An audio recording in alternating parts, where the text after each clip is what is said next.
Ya, si Jabrik, Jambo muda. Hutan Maliping tempat tinggalnya. Belasan tahun menjadi seorang jiwa penyamun. Nih dia si Jabrik orangnya. Ya, adanya si Jabrik di sini bukan seorang diri, melainkan bersama seorang kawan. Baik, nyari gak usah nunggu lama-lama.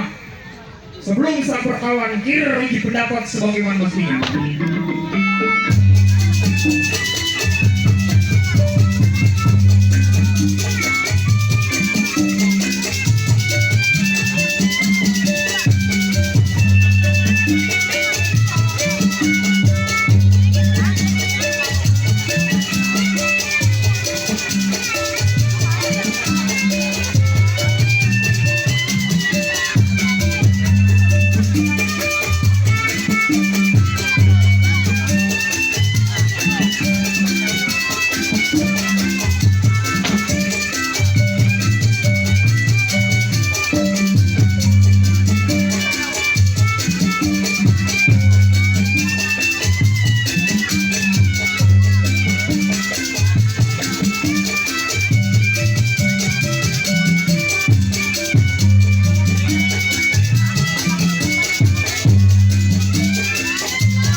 Cukup kiranya nyari langsung sang perkawan.